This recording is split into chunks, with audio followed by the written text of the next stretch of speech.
give us the background to this case and what led to Sunday Jackson ending up on death row. Yes, so this is really a sad day, I think, for Nigerians and their rights to self-defense. Nigerians already have to provide their own security, electricity, infrastructure, and now they can't even defend themselves without being sentenced to death. And I think all of us should be very alarmed by this very unfortunate precedent. In February of 2021, we read in the news about Jackson's death sentence just as we were coming into Nigeria. So we flew to Yola and I met with his counsel. He was so poor that it was legal aid counsel that helped him. And so I looked through a copy of the judgment, and on the spot, in that initial review, I saw that there was a 167-day lapse between the close of arguments and the judgment. Now, our Constitution specifically says it has to be within 90 days. Now, the legal aid counsel hadn't even found it. That shows you the quality of representation that he had or lack thereof. So Mr. Jackson has been failed at every possible level by the system. And but couldn't you adduce that argument at the Supreme Court? Well, so here's the thing. So I was initially working with the legal aid counsel to prepare an appeal. I traveled back to the US. When I came back, his counsel had changed. And so a group that I'm affiliated with had taken over, and I knew the chap with that. So I reached out to him and drew his attention to this fact. And he also had marshaled other facts and, threw them all in. But the sad thing is, despite everything, and the case is so clear because this man retrieved the knife of his attacker. So it wasn't his own knife. But one thing that really stands out to me is, I was talking to my dentist today about this, and a dentist said to me, what happened to the charge of manslaughter? Because at the very worst, if he had to be charged with something, it would be manslaughter. He did not know that chap before that day. He couldn't have premeditated this. And I believe that this is one of those cases that when it was brought by the police to the DPP, the Director of Public Prosecution, the DPP's advice should have killed this case. This man has no case to answer. And now he's sentenced to death. He's exhausted all legal channels and is awaiting execution. How did you get involved in this case?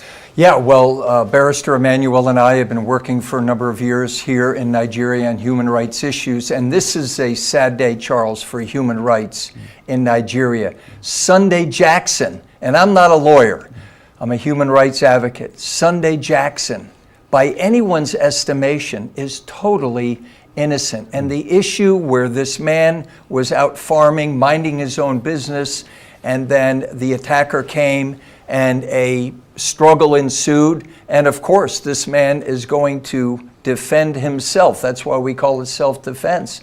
And yet today, we were at the Nigerian Supreme Court, and it was very brief. It was only about maybe 2 minutes long. And we just wept at the failure of the Nigerian Supreme Court to say that this man, and they had the opportunity to say this man was totally innocent. We haven't seen all the ins and outs of the decision, but we had the opportunity to meet this humble farmer, this young man who unfortunately his wife abandoned him, had been on death row for 10 years. So Sunday Jackson has now become an international case for human rights. Yes, and because so we're going to continue to advocate. I was going to ask you what are the international dimensions of this case? Well, the international dimensions are Open Doors, which is a human rights organization, has recounted that there have been thousands of killings of Christians by Fulanis.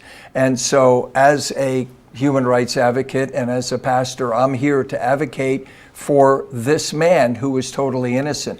So it has international implications. The eyes of human rights advocates are now on Nigeria. Like, how could this happen? How could this possibly happen? By anyone's estimation, as Barrister said earlier, manslaughter at least, because murder one that he's being convicted of and may face hanging if we can't get clemency for him, it has to be premeditated. So what justice on the Nigerian Supreme Court, that didn't pop up and say to him or her, this is a case of self-defense and this man is totally innocent. So we encourage people to continue to pray for Sunday Jackson and his innocence. Emmanuel, what was the prosecution's argument? I understand. Problem is they are arguing that he had a responsibility to flee. Now, in the US, we have, stand your ground rules, which means you can defend yourself as much as you want. Now, here, they're arguing that instead of fight, you should have flight, you should flee. In other words, after he overpowered the man and retrieved the knife, there was no further need to stab him. Yes, but that is not accurate, and I don't think that's a fair requirement to make to someone who is facing imminent death. Now, just the data alone of all the massacres that have occurred, he couldn't have known if there were more headsmen on their way to kill him. He has seen reports of what these people do. This guy just stabbed him. And so to expect him to reasonably assume that to fulfill the conditions of the law he needed to flee made no sense. Yeah, but here's the issue. The issue is that the attacker brought the knife, he overpowered him and took the knife after he sustained injuries. And this is why I have a problem.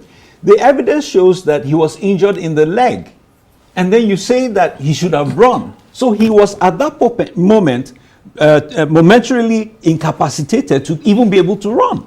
I mean, the facts are not in doubt. This man did not die, that this attacker died as a result of the attack. But the circumstances was he attacked me, I was in fear for my life, and I fought back. Were there any witnesses? There were no witnesses. But, I mean, even the prosecution admitted that the weapon belonged to the attacker. The evidence, he had scars on his body of the injuries he sustained. Right. Okay, let me ask you, William. Yes. Are you now in the process of trying to reach out to political leaders in Alabama? Are bringing out every possible person, method, ability to be able to grant clemency to Mr. Sunday Jackson, who is totally innocent. And so, yes, we are on a fast track to alert people that here's a man that you can stand up for from a human rights perspective. Be a hero today in Nigeria on the issue of human rights and stand up for this nobody, Sunday Jackson, that's totally innocent in spite of what the Nigerian Supreme Court said today. So yeah, we're initiating and we're going full force on that.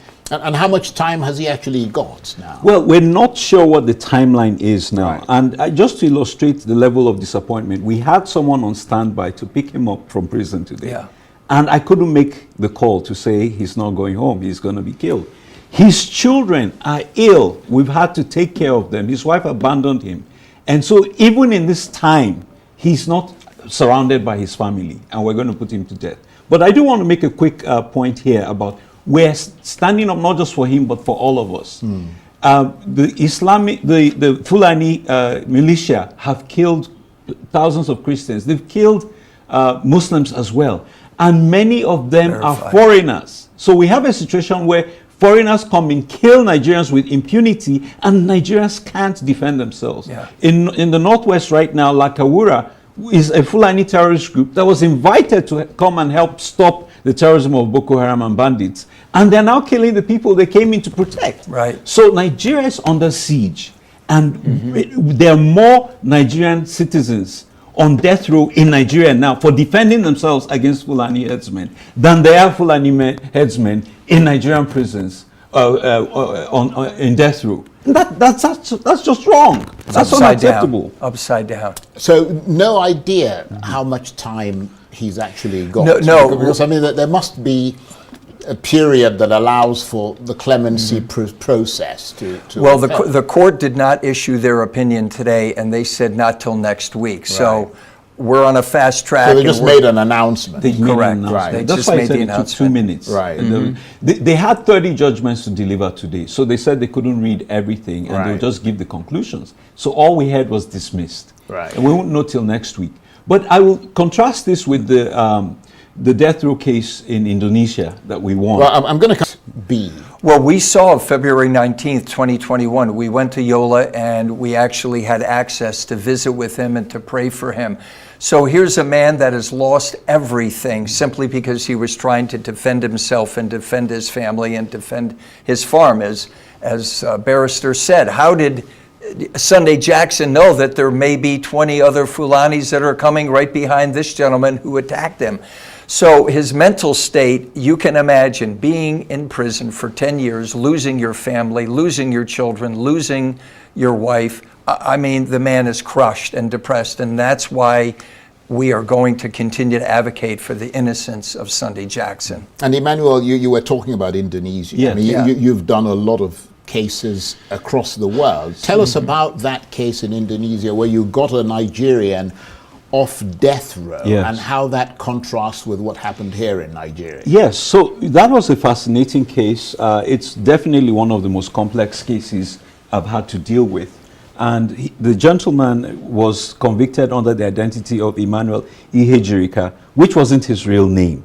And the passport wasn't his own passport. So he ended up, by mistaken identity, getting a death sentence for crimes that he did not commit. Mm-hmm. And we had to prove that he was not a Sierra Leonean, but a Nigerian. And we couldn't get the data from the NIS. And so That's the Nigerian Immigration Service. Services, yes. So we had to conduct a DNA test on his brother from Ebonyi State here in Abuja. And then we had to do a DNA test on him in prison to establish. This is one of the most bizarre cases ever. We had teams of lawyers working in Indonesia, Australia, Pakistan, and Malaysia, and then myself in the US. And very fortunately for us, the Indonesian Supreme Court granted him a reprieve, and he came home after 20 years from a country that is, the biggest Muslim country in the world. There's a bit of racism in that country, and Nigerians have a terrible reputation. But the Supreme Court set a poor Nigerian free, and he came back maybe about a year ago to Nigeria. Yes. The work that Sonia Koni, the counsel on this case, did was fascinating. He's won death row cases before, but this was a big shocker to us. And about the timeline, quickly, I was going to say, in Indonesia, we came into the case after he had exhausted everything. He was awaiting execution. But the Indonesian ambassador told me here in Abuja, he said, listen, 27 days to his conviction, you have a right, to his execution, you have a right to file an additional appeal. So we went around the world and we gathered our data. We had huge briefs. When he was told he was going to be executed, we submitted our appeal. And a couple of years later, the court said, we're going to overturn his death sentence. So in our case in Nigeria, we don't know the clock we're working with, but definitely time is of the essence to get him free. But on a final word, Yes. he now essentially is in a race for his life. He is. He is in a race for his life. And this Indonesian case was a great day of celebration because we brought that gentleman home and landed here in Abuja on Christmas Day of all things. So we're going to be with Sunday Jackson until the final lap of this, and we are hoping to God that our prayers will be answered, and we ask others to pray, Charles, and thank you for bringing attention to Sunday Jackson, this innocent man.